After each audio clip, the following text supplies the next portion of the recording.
El actual modelo de salud en Colombia, el Sistema General de Seguridad Social en Salud, ha dejado múltiples consecuencias negativas para el país, como lo son alrededor de 20 billones de pesos perdidos según informes de la Contraloría y la Superintendencia por parte de las entidades promotoras en salud, EPS. A su vez, ostentar el récord en tutelas y derechos de petición contra las EPS, invocando los derechos a la salud o la vida. Más de 100 EPS liquidadas desde la entrada en vigencia del presente sistema de salud y cerca de 11 billones de pesos en deudas de las EPS a los hospitales públicos del país. Por ello, el nuevo gobierno, desde su campaña por llegar al poder, ha tenido como bandera la reforma estructural al sistema de salud. Esta iniciativa legislativa que cursa en estos momentos en el Congreso de la República ha suscitado un fuerte debate en la opinión pública, así como también tergiversaciones y diferentes interpretaciones de la misma. Por ende, he invitado a este espacio a Víctor Ocampo, abogado que ha participado en la construcción de este proyecto de ley, para acercarnos un poco a la esencia de dicha reforma.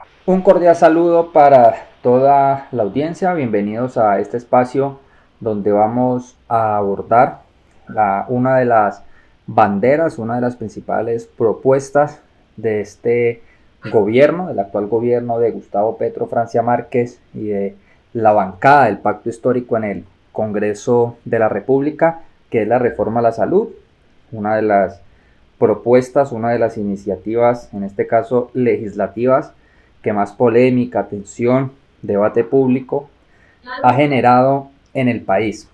Para eso tenemos como invitado a Víctor Ocampo. Él es abogado y defensor de derechos humanos, pero vamos a escuchar en sus propias palabras cuál es el vínculo, la relación que tiene él con la reforma a la salud. Muchísimas gracias, Víctor, por haber aceptado la invitación a este espacio.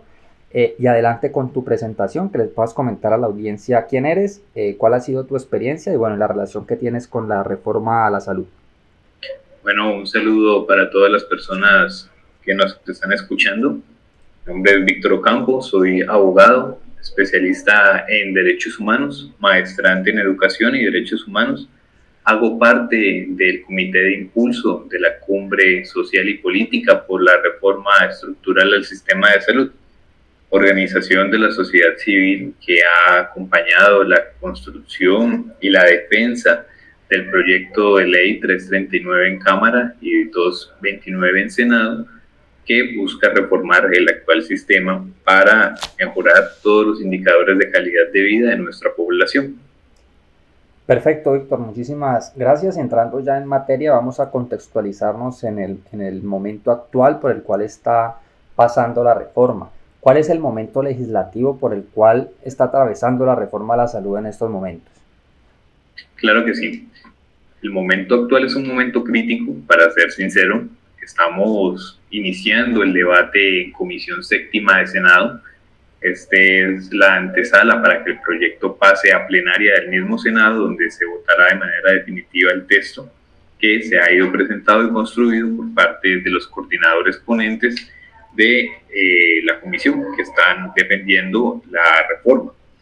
Hay una coalición de 8 senadores de la coalición de la Comisión Séptima que han solicitado el archivo definitivo de esta ponencia y por lo tanto un hundimiento de la misma.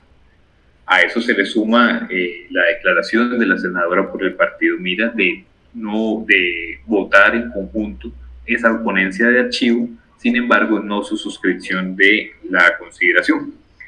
Estos 8 senadores, hay que decirlo, están direccionados por múltiples intereses políticos, económicos, de generar un colapso frente a la opinión pública de lo que ha implicado la transformación adelantada por el presidente en sus múltiples sectores y sus múltiples ramas, siendo la bandera de la reforma a la salud su principal política o reforma que ha venido adelantando en el Congreso.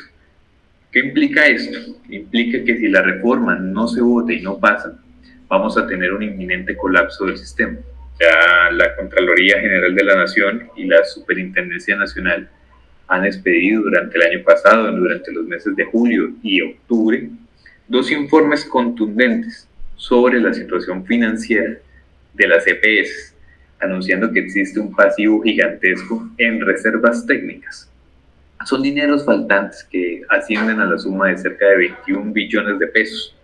Esos dineros tenían que haberse constituido como reservas de aprovisionamiento para ir pagando las deudas que se van a ir causando o generando por parte de los servicios que se van a prestar. Entonces, estos senadores que están acompañando esa política de archivo, esa propuesta de archivo de la reforma a la salud, están contribuyendo a que se siga aumentando el déficit del sistema, conllevando a la negación de servicios, a la constitución de barreras y a que los dineros públicos, que son la fuente de financiación del sistema, sigan en manos de las mismas personas que la han venido manejando con intereses particulares y no pensando en el bienestar de nuestra población.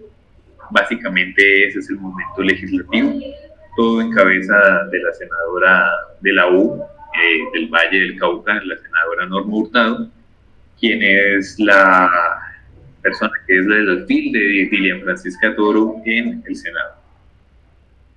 Perfecto, Víctor. En palabras castizas, cuando nos hablas de reservas, del rubro de reservas técnicas, ¿quiere decir que es una plática que se perdió, que no aparece? Claro, las reservas técnicas, ¿qué son? Son dineros que se deben aprovisionar, es decir, se debe constituir como garantía para salvaguardar o garantizar el pago de servicios que se han causado, que ya se han prestado, que se sabe que se van a prestar o que no se conoce que se han prestado, pero que se pueden estimar que se van a prestar. ¿Esto qué quiere decir? Para ponerlo en palabras muy sencillas, es la proyección del gasto de manera anticipada que la EPS sabe que va a tener por los servicios de salud que debe prestarle a su población. Entonces, como la ADRES, que es el organismo del Estado que se asimila al Banco del Estado en materia de salud, que le gira el dinero de manera anticipada a las EPS, estas saben más o menos por sus estadísticas y por las frecuencias de utilización del servicio de la salud qué gastos se van a ir generando. Tienen que proyectar una serie de reservas de dinero en unos fondos para poder tener liquidez al momento de irlas pagando. Ese es el vacío que hay hoy. ¿Esto qué implica? Pues que al momento de presentar las facturas, los prestadores, es decir, las IPS, pues no tienen forma de pagar y va aumentando la deuda y el pasivo a cargo de las EPS, que al momento de ser liquidadas se traslada hacia el Estado. Y conlleva a que los prestadores pues no tengan solvencia, entren en déficit y cesación de pagos a sus trabajadores y toda la catástrofe inminente que hemos ido observando a lo largo del tiempo.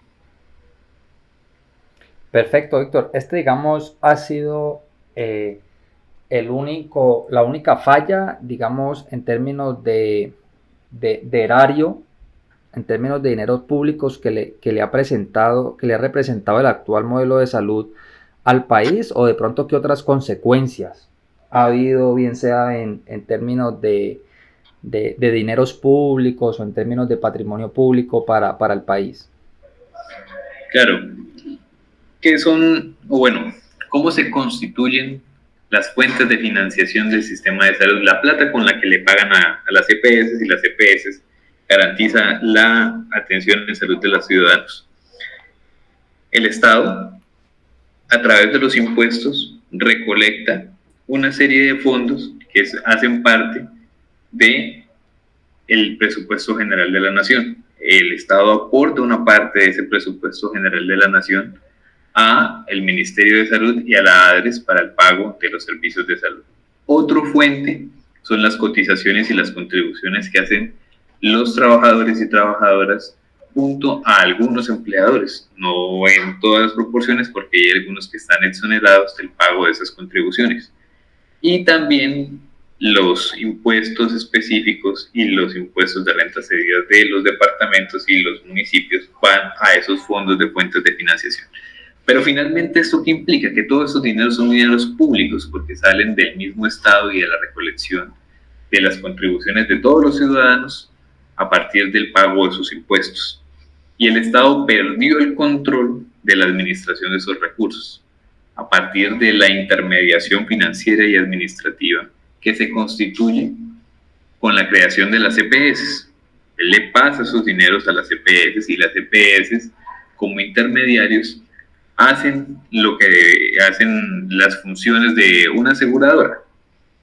Ellos deben saber afiliar a su población y pagarle a los hospitales, a las clínicas, a los centros de salud por todos los servicios que se vayan prestando, y deben estimar anticipadamente qué servicios requiere esa población y cuáles son los costos que le va a generar esas atenciones. Para eso se adelantan procesos de caracterización, donde le hacen unas entrevistas, unas encuestas, unas especificaciones con unas fichas familiares a cada una de las personas para establecer su diagnóstico de salud y saber cómo atenderlas. Esto debería, así lo establece la ley, estar en una base de datos de la EPS que se llama una nota técnica. Y esa nota técnica es con lo que la EPS debería contratar todos los servicios. Pero existen múltiples falencias frente a la constitución de esta información y por lo tanto para el aprovisionamiento de las deudas. Porque la EPS no se ha dedicado a cumplir con sus funciones, sino que se ha dedicado a emplear los recursos públicos en cosas totalmente diferentes. Tenemos el caso de Saludbob con Palacino, tenemos el caso de muchas EPS que han ido aportándole a campañas de diversos políticos a lo largo de la historia para financiar y mantener este mismo modelo. Tenemos el caso de la contribución y el traslado del riesgo de los dineros de la salud desde la EPS a IPS y universidades propias de su mismo grupo empresarial, como es el caso de Sanitas, donde a pesar de que la EPS demuestra unos estados financieros donde hay una condición crítica o grave de la entidad, sus universidades, sus clínicas, sus laboratorios, sus dispensadores de medicamentos muestran unas utilidades muy altas. Entonces, esa es la gran dificultad que ha tenido el Estado, el perder el control de la administración del recurso y habérselo dado a una serie de particulares que nunca hicieron la labor de gestión del riesgo financiero y de gestión del riesgo en salud de manera adecuada, conforme lo establecían las leyes colombianas. Perfecto, Víctor. Muchísimas gracias por ese panorama, por ese contexto. Y en ese mismo orden de ideas, ¿cuál es la ley que se pretende reformar y por qué? ¿En qué consiste el modelo de salud actual, ese modelo que tú presentas ahí como fallido, que se pretende reformar? ¿Y cuál es, bueno, ya nos has comentado más o menos cuál es la razón de reformarlo, si de pronto hay más razones, razones por las cuales se tenga que reformar este modelo de salud que de pronto se te hayan escapado? Claro que sí, no, razones múltiples. Es decir, estamos ante un sistema con un enfoque netamente curativista y no predictivo y preventivo. ¿Qué implica un modelo curativista? Un modelo curativista es aquel que espera que su población se enferme y desarrolla clínicas de alta atención, de complejidad, de alto grado de tecnología, que puedan atender esa enfermedad a pesar del alto costo, sin importar el costo, conllevando a que la población tenga que constituir seguros adicionales al que ya se cuenta por parte del Estado colombiano, como son los planes de atención complementarios, los planes de medicina prepagada y todos los demás seguros que se cuentan por parte del mercado financiero para que pueda garantizar una adecuada garantía del derecho fundamental a la salud, que debe recaer sobre el Estado, pero que el Estado ha ido trasladando a unos privados, en este caso son las EPS. Entonces, ¿qué se busca con la reforma? Pasar de un modelo curativista que está enfocado en el alto costo y en las enfermedades en las enfermedades crónicas, porque entre más enfermo esté el paciente, más rendimiento y utilidad puede sacar, a un modelo predictivo y preventivo basado en la atención primaria en salud. ¿Eso qué implicaciones va a traer? Uno, que se va a fortalecer el nivel primario de atención, que se va a aplicar una serie de medidas correctivas en la prevención, en la captación de la demanda, es decir, en atraer a las personas al sistema, no que las personas busquen el sistema al momento de estar enfermo. Con esto va a mitigarse no solamente el gasto en salud, no solamente se va a descongestionar los niveles de urgencia de los hospitales de tercer y cuarto nivel, como lo son aquí para el Valle del Cauca y para Cali el HV, Fundación Valle del Lili, Clínica Colombia, en fin, sino que también va a lograr aumentar la esperanza de vida de la población. ¿Por qué razón? Por una muy sencilla. Si empezamos a hacer exámenes preventivos que nos logren detectar enfermedades de base o enfermedades que pueden llegar a ser crónicas o catastróficas en un estadio temprano, el Estado va a poder actuar mucho más rápido y de manera más efectiva para evitar una complicación del paciente y que llegue a un estado de deterioro tal donde se tengan que hacer múltiples intervenciones para salvaguardar su vida. Esto también a la larga va a implicar una reducción en el gasto en salud, porque la gente va a dejar de llegar tanto a los niveles críticos de urgencia y por lo tanto no se va a gastar grandes cantidades de dinero en atender cirugías de ultra compleja especialidad y de mucho costo.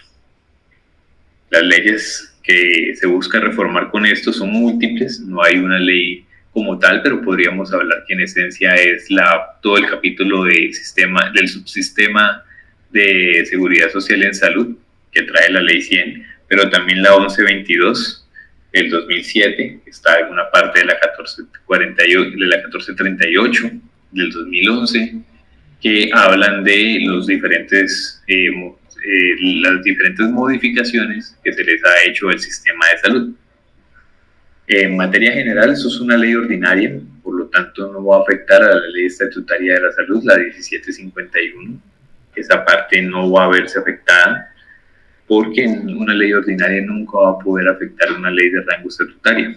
Va a reglamentar lo que se ha establecido en los criterios y parámetros de esa ley, que es una garantía plena del derecho fundamental, sin una distinción entre el modelo del PBS, que es el Plan Básico de Salud, a lo que no está contemplado dentro de este plan. Eso es como las generalidades que va a traer tanto el proyecto como las leyes que se van a ver modificadas con la implementación de este proyecto de ley.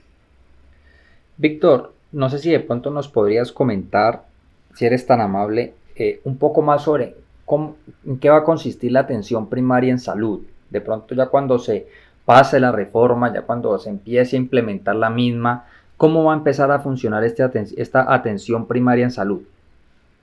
Bueno, no soy médico, pero las nociones que están contempladas dentro de la atención primaria en salud son una atención basada en determinantes sociales. No solamente se impacte el ser humano como un ente aislado de las condiciones que lo rodean, sino atender integralmente todos los factores que pueden causar una afectación a la salud, como cuáles, como el agua, la alimentación, incluso la vivienda, el conflicto armado, porque el conflicto armado trae en sí múltiples afectaciones al derecho a la salud, como la salud mental, las afectaciones de las enfermedades que se generan producto del traumatismo a partir de el desplazamiento, todas esas circunstancias que rodean el cúmulo de situaciones que el ser humano tiene que afrontar que lo puedan afectar. Ese es un modelo basado en una intención integral y holística a partir de determinantes sociales. También en la promoción de la salud y la prevención de la enfermedad, que implica lo que ya hemos venido manifestando, que haya brigadas extramurales que puedan caracterizar adecuadamente a su población, pueden establecer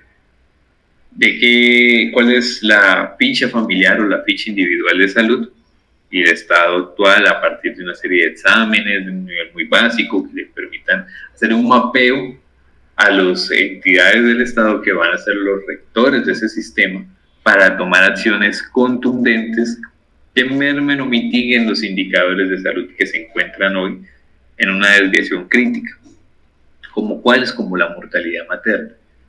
Una atención basada en salud pues va a implicar que se comprenda cuáles son las causas de esa mortalidad materna en unas zonas específicas y se atienda las necesidades que se tengan allí. También este modelo va a ser basado en un sistema de información muy fuerte, el SPUIS, que es el Sistema Público Único de Información, que va a permitir mapear y tener en tiempo real un tablero de control con todos los costos de las atenciones, con las afectaciones que se tienen y tomar decisiones basadas en este sistema. Víctor, en ese mismo orden de ideas, ¿qué pasaría con las actuales EPS? Bueno, las EPS van a entrar en un régimen de transición en el cual deben empezar a transitar hacia la figura de gestoras de salud y vida, donde ya no van a tener la administración de los recursos públicos, eso hay que decirlo.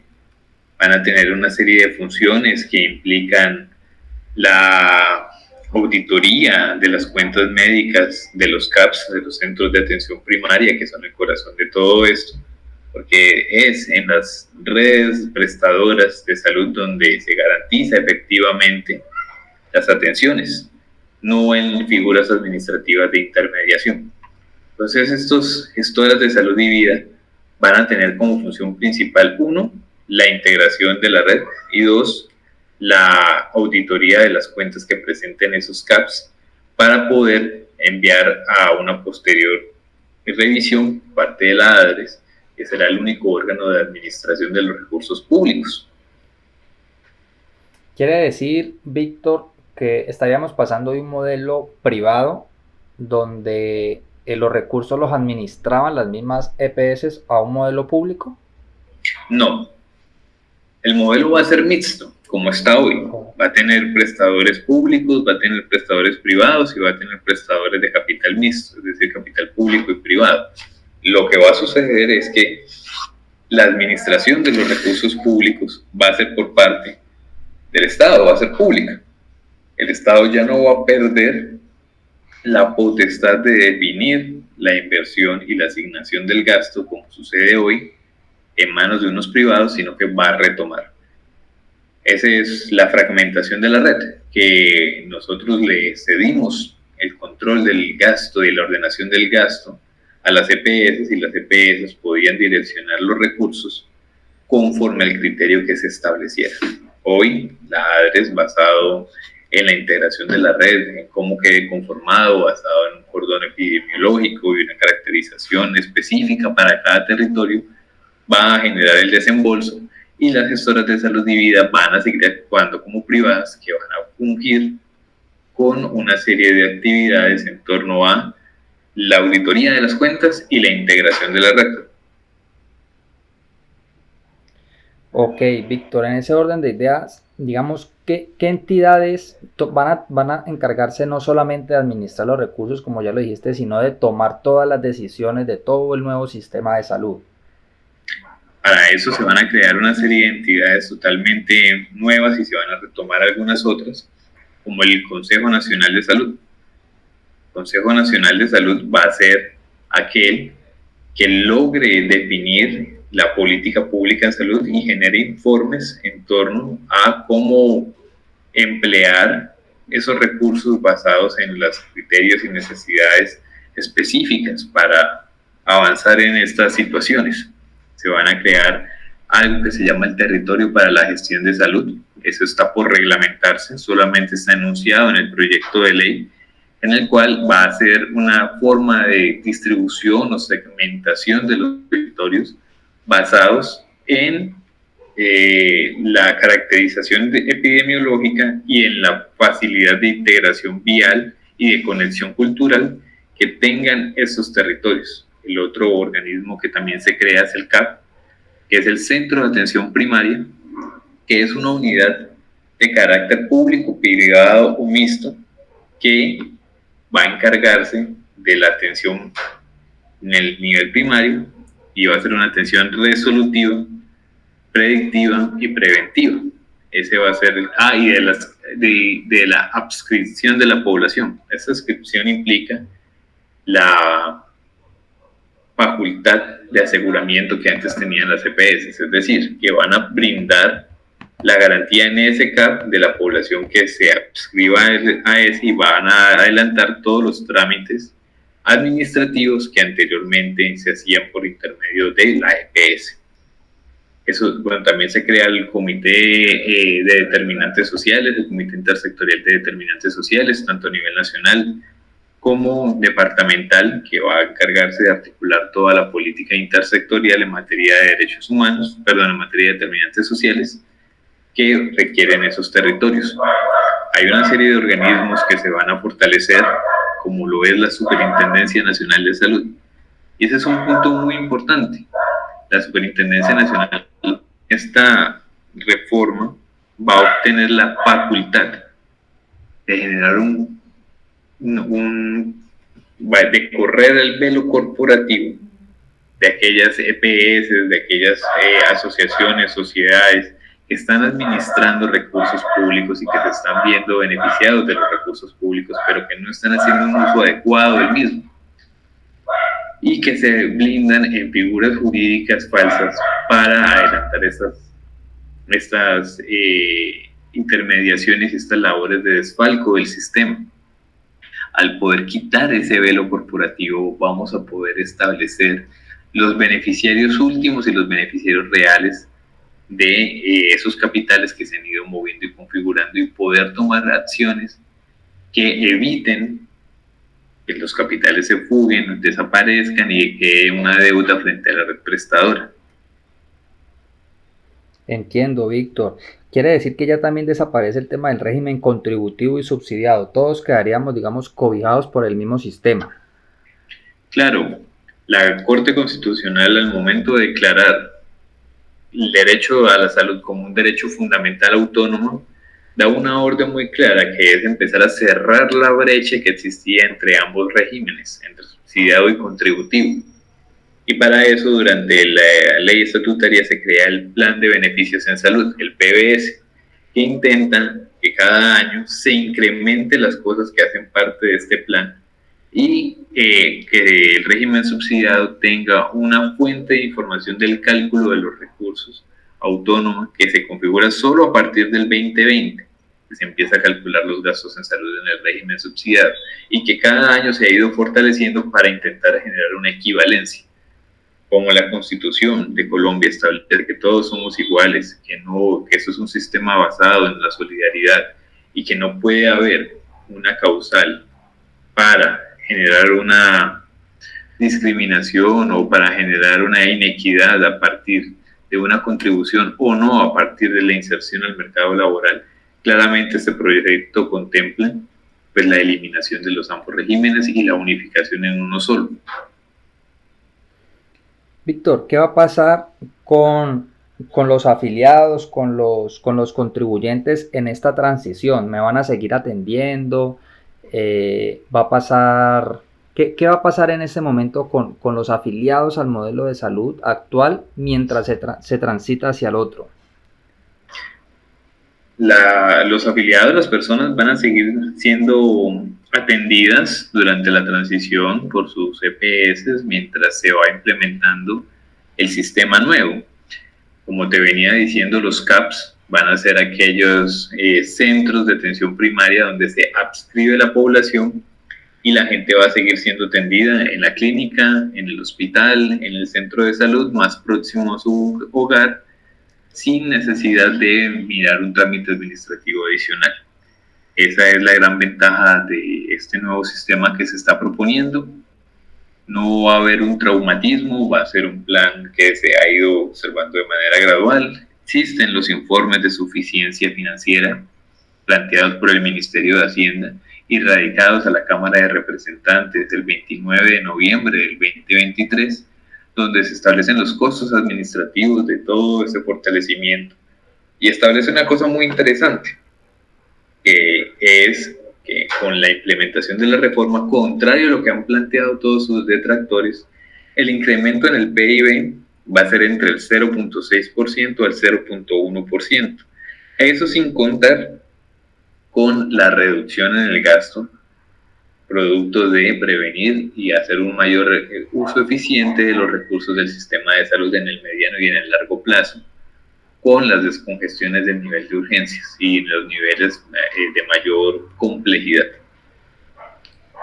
Víctor, la ciudadanía colombiana va a seguir haciendo, digamos, la cotización, lo que le descuentan, digamos, del salario cuando la persona es independiente, seguirá haciendo la cotización al sistema de salud? Claro que sí, esa parte no cambia porque la fundamentación del sistema es a partir de las fuentes de financiación que enumeré anteriormente, que son las contribuciones que adelantan aquellas personas activamente que se encuentran activas en el mercado laboral, los productos del presupuesto general de la nación, a partir de los impuestos que se recolectan, de los impuestos con destinación específica y de las rentas cedidas por los departamentos. Eso va a seguir funcionando exactamente igual, las fuentes de financiación no se alteran. Lo que sucede es que va a haber una variación, un incremento en la partida presupuestal para el Ministerio de Salud en un 0.6% del PIB, o bueno, que puede llegar a ser hasta el 0.1% en el mediano plazo. Víctor, la figura de copago, ¿aparece, desaparece, continúa, se modifica? Bueno, eso va a ser objeto de reglamentación, pero como te digo, el sistema de salud es un sistema basado en la solidaridad, en la contribución de aquellas personas que pueden hacer aportes para el sostenimiento y el funcionamiento del mismo. Eso es básicamente lo que ha establecido la Corte frente a la garantía de que todas las personas que se encuentran trabajando generen un aporte para el mantenimiento de aquellas personas que hoy pues no se encuentran vinculadas al mercado laboral, que por lo tanto requieren un subsidio para el acceso al mismo. Víctor, la gente que por ejemplo tiene la posibilidad de pagar una medicina prepagada, ¿esto cambia? ¿Esto continúa? ¿Qué va a pasar con las medicinas prepagadas? Eso continúa, no se va a tocar nada en torno a los planes de medicina prepagada. Eso va a seguir siendo potestativo de la población. Aquellas personas que tengan la capacidad de pago van a poder adquirirlo si así lo desean, parte de algún holding financiero o un holding de servicios que les venda una prima adicional de salud, como está actualmente. Perfecto, Víctor. Yo creo que hemos abordado muy concretamente, ha sido muy conciso. Ya has escudriñado muy bien todo lo que va a ser la reforma a la salud, pero si crees que de pronto se nos haya escapado algo a manera de conclusión, quieras añadir algo más, adelante. Claro, hay múltiples detractores de la reforma a la salud, pero aquellos que se oponen de manera férrea son los mismos que se han beneficiado durante años de la falta de información, de la falta de controles, porque como ustedes pueden observar en la explicación que hemos venido dando a lo largo de esta conversación, lo que se va a hacer es un fortalecimiento en la información, en los controles y en la precisión del gasto. Aquellos que se oponen a esos tres elementos y al beneficio de que la población tenga una mejor oportunidad en el acceso a las atenciones en salud, en la cercanía para los CAPS, y en la posibilidad de que le predigan y actúen con base de forma predictiva cuando presenta alguna dolencia, alguna patología, pues son personas ruines que únicamente están pensando en sus intereses económicos y políticos, que vienen en defensa de un sistema que los ha beneficiado y patrocinado, tal como el señor Vargas Lleras, que se jacta de que la reforma debe hundirse y que no se debe apoyar, porque lo que debe hacerse es abandonar a la población que vive hoy en la ruralidad dispersa, donde deben costear sus traslados para llegar a los puestos de salud más cercanos que quedan a horas de distancia con dinero de su propio pecunio, para obtener negaciones y vulneraciones.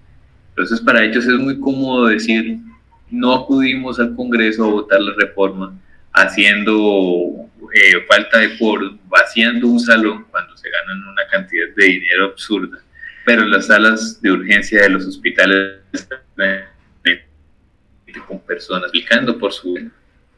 El año pasado la Superintendencia Nacional de Salud reportó cerca de 400,000 quejas con personas con barreras y negaciones del sistema de salud.